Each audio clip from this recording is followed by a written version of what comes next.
Здравейте, ученици! Как се чувствате днес? Да преминем към проверка на отсъстващите и да нанесем отсъствията в електронния дневник.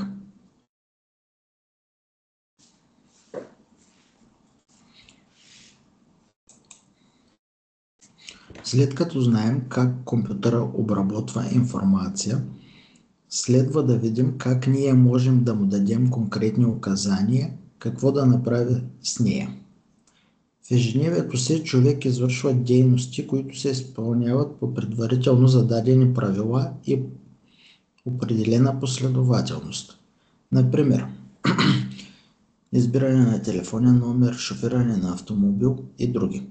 Всяка сутрин, като се събудим от сън, ние извършваме последователност от действия. Кой от вас ще сподели своите? Подобен род от действия, сред на изпълнението им, всъщност са алгоритмите, по които се движим, за да изпълним някаква задача или цел. С помощта на алгоритмите се решават задачи от един и същи тип, например квадратното уравнение. Запишете заглавието на новия урок „Алгоритми и езици за програмиране“.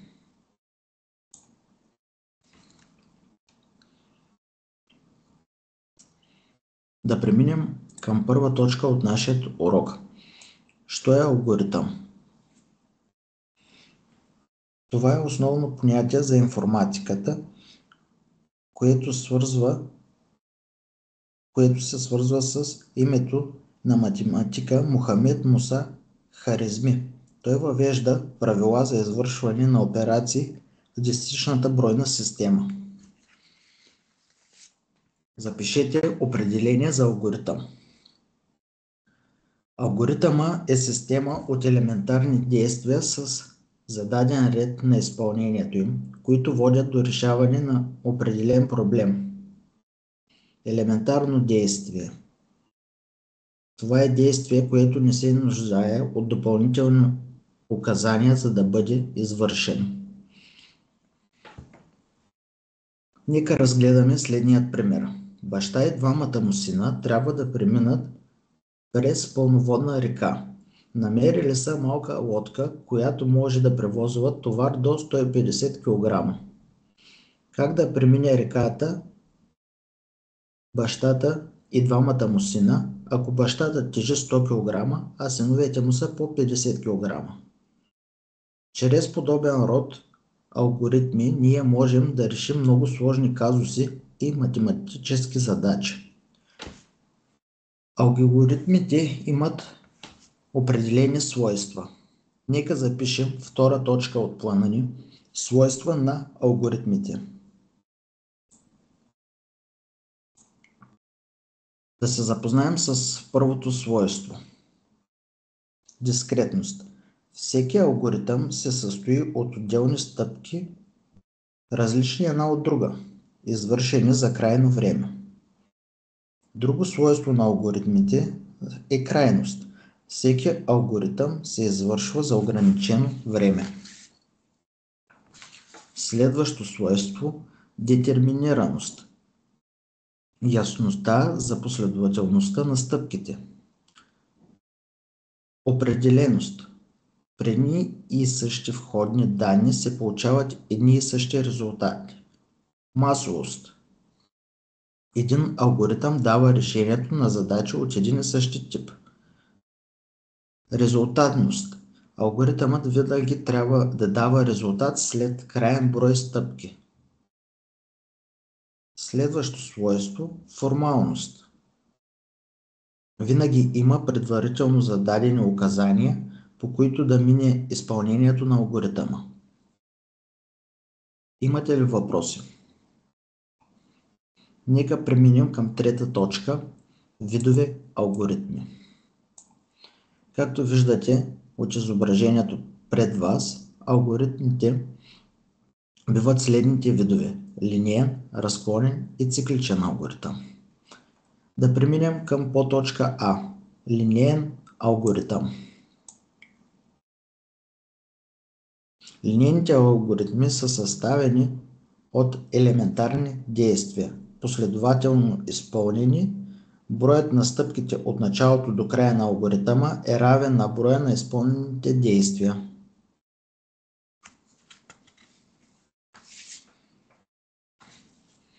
Следващ вид са разклонените алгоритми. Запишете разклонени алгоритми.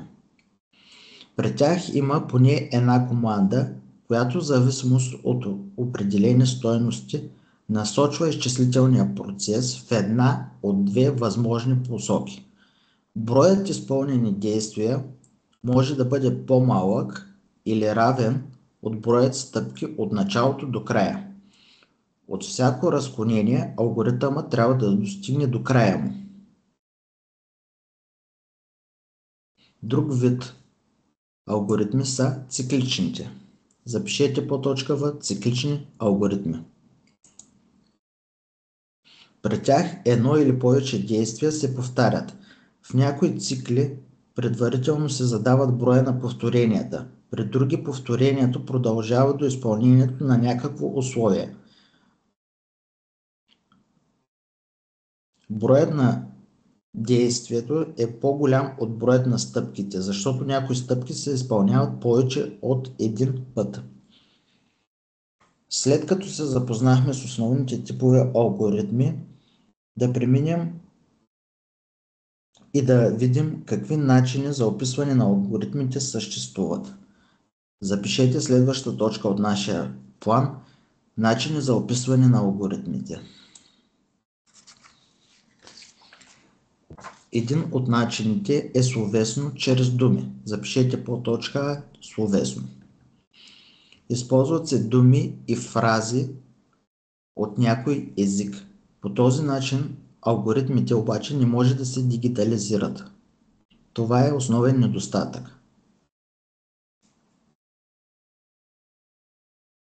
Следващ начин е чрез блок схеми. Запишете Б чрез блок схеми.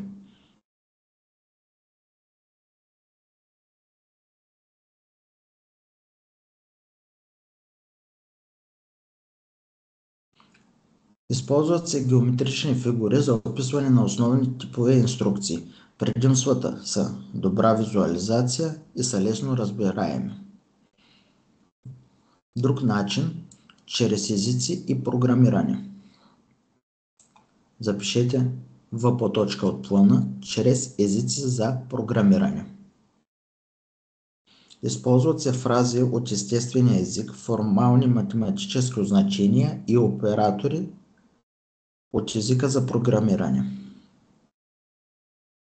Тук дигитализацията става много лесна и е визуално видима.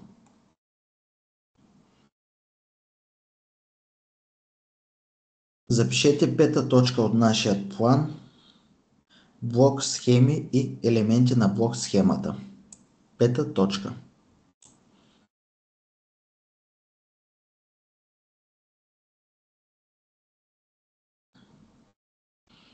Естествените езици не могат да бъдат използвани за описване на алгоритми, заради възможност от неясно или двумислено изразяване.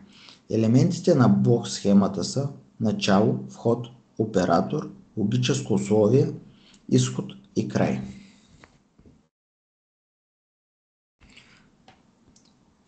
На изображението пред вас съм предоставил проста блок схема, показваща процеса по справянето с неработещо устройство.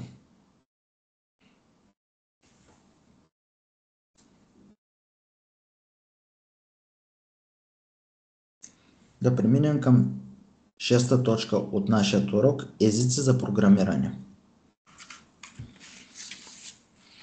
Някои от тях може да сте чували. Това са Turbo, Pascal, C++, C# и други. Днес се запознахме с блок схемите за представяне на алгоритми и вече знаем елементите за тяхното създаване и изпълнение. Да преминем към изпълнението на една задачка в оставащото време от часа. Направете блок схема за намиране на решенията на линейно уравнение Я представете на дъската си пред своите съученици. Имате на разположение 10 минути. Днес се справихте добре, дисциплината беше отново на ниво. Следващия път имаме упражнение по темата.